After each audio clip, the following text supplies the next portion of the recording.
Hello, America. I'm Erick. Today is September 16th, 2025. These are the four things you need to know this afternoon. Up first, Tyler Robinson, Charlie Kirk's assassin, has been charged with aggravated murder and 6 other counts related to the assassination in Utah. The district attorney announces he will seek the death penalty. We now know from the district attorney in the press conference today that Robinson actually was a progressive or is a progressive, and that he was or is in a gay relationship, referring to his roommate as his love. The DA interestingly referred to Robinson's roommate as a person born a biological male, giving some notice that perhaps there is a gender transition happening. Robinson told the roommate that his father had gone, quote unquote, full MAGA with Donald Trump's election, and that Charlie Kirk's hatred could not be negotiated with. In his text messages, Robinson took credit for the assassination. The roommate has been cooperating with authorities, as have others. Additionally, George Zinn, the 71-year-old man who claimed that he was the shooter to distract police and authorities so that Robinson could escape, has been charged with also possession of child pornography.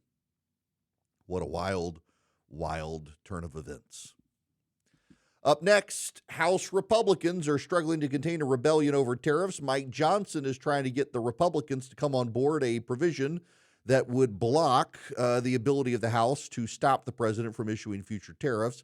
A number of Republicans have balked at that idea, and the House Republicans are unable to advance towards a continuing resolution to keep the government funded. Speaker Johnson's plan for a continuing resolution would be to push the continuing resolution till the end of the year so that, yet again, Republicans towards Christmas would not be able to negotiate against themselves, as they would not want to skip the Christmas recess. Now, Senate Democrats and House Democrats are saying they will block any sort of continuing resolution if the Republicans refuse to negotiate with them, threatening a government shutdown. House Republicans tell the Democrats, if you want to shut down the government, be our guest. It would be the first time in modern history that the Democrats have orchestrated a shutdown of the government. Unfortunately for the Democrats, their base is demanding a fight against the GOP, including over the continuing resolution. Democrats aren't sure how they can win a fight over a shutdown because it would put Russ Vought and Stephen Miller more and more in charge of the government, with Russ Vought as the head of the Office of Management and Budget, overseeing how a shutdown goes. Democrats don't want that, but their base can't be mollified without a real fight that risks the government shutdown. House Republicans, of course, will have to all toe the line and be united to be able to get a measure passed without any Democratic votes. Satellite images show an Israeli military buildup around Gaza City. Prime Minister Netanyahu is attempting to exert control over the city and push out Hamas. At this point, Israeli leaders are privately suspecting they're not going to see any survivors of the hostages, though they do want the bodies back. They're ready to go into Gaza City. Now, the left is spinning this as a takeover of Gaza's territory completely, but Gaza City is not Gaza's territory. They're distinct entities, Gaza City being within the territory of Gaza. The Israeli military has decided that Gaza City is actually a nest and breeding ground for Hamas, and they wish to go in and purge it. And now, with all of the major leadership of Hamas executed with the raid in Qatar, there really isn't a major Hamas leadership presence left within Gaza City to organize the Hamas leaders within the city. Perhaps now, knowing that Gaza City is surrounded, Hamas might either leave or surrender. Now, that's not likely, but if not, the Israelis intend to kill them, which is a good thing. Lastly, the Federal Reserve begins its open markets meeting. We'll find out tomorrow afternoon about interest rates. Some market analysts expect a half a percent interest rate cut from the Federal Reserve. We'll see if that actually happens. It could be a quarter. It could be a whole point. I doubted they would go that far, but it looks like we may get 2 cuts. Lisa Cook, who the president is trying to oust from the Open Markets Committee, is going to be at the meeting tomorrow unless the Supreme Court steps in very quickly. A federal appeals court has ruled that she can stay on the board for now, pending the prosecution of her for supposed mortgage fraud.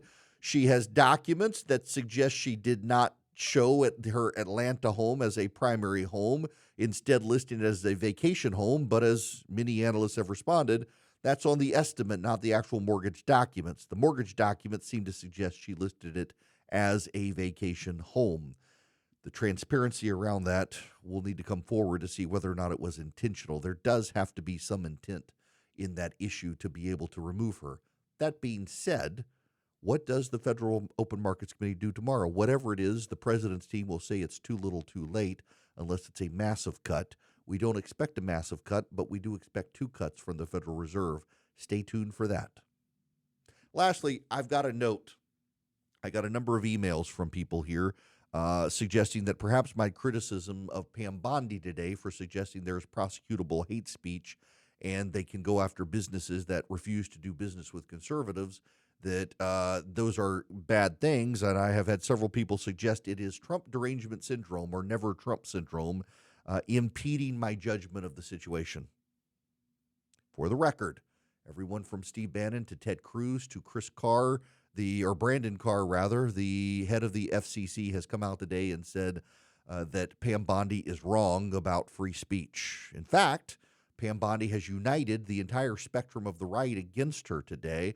I would suggest that instead of suggesting I'm wrong about Pam Bondi, considering everyone else is taking my position, that perhaps Pam Bondi needs to reclarify that she recognizes there's no such thing as prosecutable hate speech in the country. In fact, there is no prosecutable hate speech in the country.